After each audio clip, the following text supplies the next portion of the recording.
మహతి టీవీలో మీ వ్యాపార ప్రకటనల కోసం కింది నెంబర్కి సంప్రదించండి. మేడం నమస్తే అండి. నమస్తే మా. జూన్ నెలలో మీనరాశి వారికి ఎలా ఉండబోతోంది, అట్లాగే రెమెడీస్ కూడా? జూన్ 2025 మీనరాశి వాళ్ళకి ఎట్లా ఉండబోతుందో ఒకసారి టారో ప్రిడిక్షన్స్ తోటి చూద్దాం. ఓకే. ఓకే,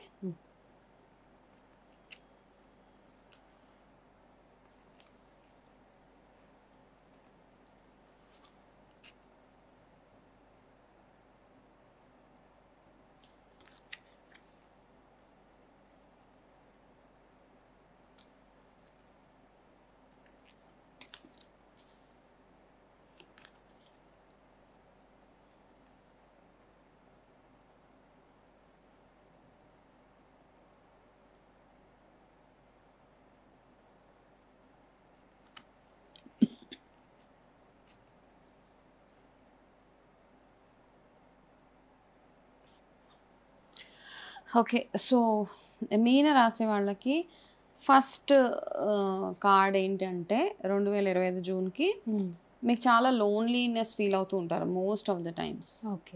ఐసోలేటెడ్గా, నాకు ఎవరితో సంబంధం లేదు, ఇట్లాంటివన్నీ ఉంటూ ఒంటరితనం ఎక్కువ అంటే మీకు అనిపిస్తూ ఉంటుంది. ఒకవేళ మనుషులు మీకు దగ్గర అవ్వాలనుకున్నా కానీ ఎందుకనో రకరకాల కారణాల చేత వాళ్ళతో డిస్టెన్స్ మెయింటైన్ చేస్తూ ఉంటారు.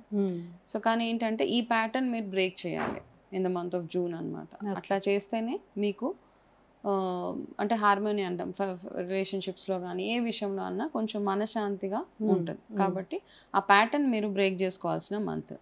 వర్క్ పరంగా చూసుకుంటే ఎవరైనా కొత్తగా జాబ్స్ ట్రై చేస్తున్నట్టున్నా ఎగ్జిస్టింగ్ జాబ్స్లో కొంచెం మంచి గుర్తింపు రావడానికి అవకాశాలు ఎక్కువగా ఉన్నాయి. మేబీ ఇప్పటిదాకా టైం కొంచెం అప్ అండ్ డౌన్గా ఉన్నా కానీ మీరు ఆల్రెడీ ఏదైనా ఇంటర్వ్యూస్ అటెండ్ అయినా కొత్త జాబ్స్ అప్లై చేస్తున్నా సక్సెస్ఫుల్గానే జూన్లో ఉంటుంది అనమాట. అండ్ ఆఫీస్లో కూడా మీకు ఇప్పటిదాకా మేనేజర్స్ మిమ్మల్ని రికగ్నైజ్ చేయట్లేదు, ఇట్లాంటివన్నీ చాలా చాలా ఉంటాయి కదా. జూన్లో అవన్నిటి నుంచి మీరు కాస్త ఊరట మీకు బయట రావచ్చు.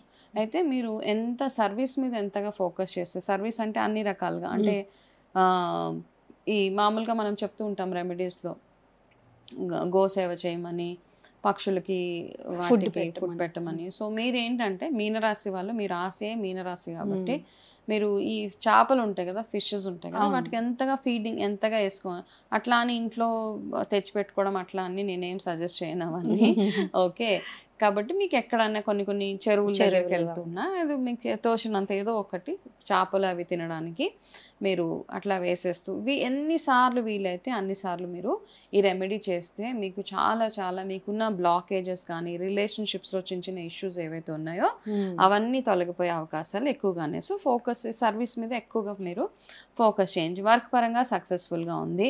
దాని తర్వాత ఇంకొకటి ఏంటంటే మీకు spouse, me wife and husband ఎవరైతే ఉన్నారో ఎదర్ వైఫ్ ఆర్ హస్బెండ్, వాళ్ళ హెల్త్ పట్ల కొంచెం జాగ్రత్త అవసరం అన్నమాట. కొంచెం అప్స్ అండ్ డౌన్స్ ఉండే అవకాశాలు ఎక్కువగా డిసెంబర్లో కనిపిస్తున్నాయి. ఎస్పెషలీ చిన్న అవుట్ సైడ్ ఫుడ్ తినడం వల్ల స్టమక్ రిలేటెడ్ ప్రాబ్లమ్స్ అట్లాంటివి కూడా whoever is your spouse వాళ్ళకి ఎక్కువగా కనపడుతున్నాయి. మీ health is okay, no problem. Health పరంగా కొంచెం బెటర్గానే ఉంటుంది in the month of June కాబట్టి నో ప్రాబ్లం. మీ స్పౌజ్ విషయంలో కొంచెం కేర్ఫుల్గా ఉండాలన్నమాట. సో మీరు రెగ్యులర్గా ఈ మంత్ మొత్తం ఓకే, ఎవరైనా స్టార్టప్స్ బిజినెసెస్ చేసే వాళ్ళు ఎవరైనా ఉంటే కనుక ఆల్రెడీ మీ మైండ్లో కొన్ని ఐడియాస్ ఉంటాయి కదా, ఆ ఐడియాస్ని ప్రజెంట్ చేసుకోవడానికి కూడా ఇది ఒక బ్యూటిఫుల్ మంత్ అనమాట. ట్రై చేయొచ్చు, నో ప్రాబ్లం. ఇంకా నేను కొత్త కదా, నా ఏజ్ సరిపోదు అట్లాంటివి ఏమీ ఆలోచించకూడదు. ఈవెన్ ఫ్రెషర్స్ ఎవరైతే కొత్తగా గ్రాడ్యుయేషన్స్ అవి కంప్లీట్ చేసి మీ మైండ్లో కొన్ని కొత్త ఐడియాస్ ఉంటాయి కాబట్టి ఆ ఐడియాస్ని బ్యూటిఫుల్గా ఇంప్లిమెంట్ చేయడానికి జూన్ ఎనర్జీస్ చాలా బ్యూటిఫుల్గా మీకు వర్క్ చేస్తున్నాయి. కాబట్టి డోంట్ డిలే, హెజిటేట్ ఏమీ చేయొద్దు అనమాట. మీకు favourable colour for the month of June sky blue colour, sky blue colour and lucky number 3 మీకు ఈ మంత్. సో ఇదే కాకుండా మిమ్మల్ని అనుకోకుండా మీకు ఒక మంచి గైడెన్స్ ఒకటి వస్తుంది in the month of June అనమాట. అది ఏదో ఒక రకంగా మిమ్మల్ని ఎవరో సడన్గా మీరు ఎవరినో కలుస్తారు, ఒకరిని ఒక మంచి వ్యక్తిని కలుస్తారు, ఎనీబడి, అది మీ ఓల్డ్ టీచర్ అవ్వచ్చు, రిలేటివ్ అవ్వచ్చు. వాళ్ళు మీకు ఒక గైడెన్స్ ఇవ్వడానికి ఒకవేళ ట్రై చేస్తే కనుక అది మీ మైండ్లో రిజిస్టర్ చేసుకోవడానికి ట్రై చేయండి. ఆ గైడెన్స్ మీకు చాలా చాలా ఫ్యూచర్కి చాలా బ్యూటిఫుల్గా వర్క్ చేస్తుంది. కాబట్టి ఈ ఒక్క విషయంలో కొంచెం అంటే అలర్ట్గా ఉండండి. ఎవరైనా చెప్తుంటే ఇగ్నోర్ చేయకుండా, వాళ్ళు చెప్పేది మీకంటే పెద్దవాళ్ళు ఎవరైనా ఎక్స్పీరియన్స్డ్ వాళ్ళు ఎవరు చెప్పినా అది కొంచెం విని కొంచెం జాగ్రత్త పడితే సరిపోతుంది. అదేవిధంగా మీరు విఘ్నేశ్వరుడి ఆరాధన ఎంతగా చేయగలిగితే ఈ నెల మొత్తం అంత బాగుంటుంది. అయితే ఎప్పుడు విఘ్నేశ్వరుడి గుడికి వెళ్ళినా గరికతోటి పూజ చేయించుకోవడానికి చూడండి. లేదా మీ ఇంట్లోనే వినాయకుడికి మీరు ప్రతిరోజు నిత్యారాధన చేసుకునేటట్టయితే మీ చెట్లలో ఎక్కడో ఒక చిన్న గరిక ఉంటుంది కదా, తీసుకెళ్ళి వినాయకుడికి పెట్టి దాని తర్వాత మీరు చేయాల్సిన పూజలు అవి చేసుకుంటూ ఉంటే సరిపోతుంది అనమాట. సో మీనరాశి వాళ్ళు ఈ మంత్ అంతా చేయాల్సింది హెల్త్ పరంగా ఓకే, నో ప్రాబ్లం. ఓకే, ఒకటి ఏంటంటే మీకు ఒకవేళ మీనరాశి వాళ్ళకి చాలా మందికి ఫిజికల్ అపియరెన్స్లో కొన్ని చేంజెస్ హెల్త్ పరంగా అంటే స్కిన్ రిలేటెడ్గా ఏదైనా చిన్న ఇష్యూస్, హెయిర్ లాసెస్ అట్లాంటివి వచ్చే అవకాశాలు కొంచెం కనపడుతున్నాయి జూన్లో. కాబట్టి మీరు ఫుడ్ విషయంలోనే కొంచెం జాగ్రత్తగా ఉంటే మీరు తినే ఆహారం ఎట్లాంటివి తింటున్నారు అన్నది చూసుకుంటే సరిపోతుంది. సో చూసారు కదండి, ఏంటంటే ఈ రాసుల వాళ్ళకు హెల్త్ ఇష్యూస్ అయితే ఉన్నాయి, ప్రతి ఒక్కరికి ఒక్కోలా ఉన్నాయి.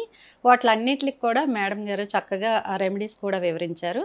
సో వాటిని పాటించండి. మ్యామ్ చాలా చక్కగా చెప్పారండి. ఎవరెవరు ఏం పాటించాలి, సమస్యల నుండి ఎలా బయటపడాలి కూడా చాలా బాగా వివరించారు. Thank you very much. Thank you, నమస్తే.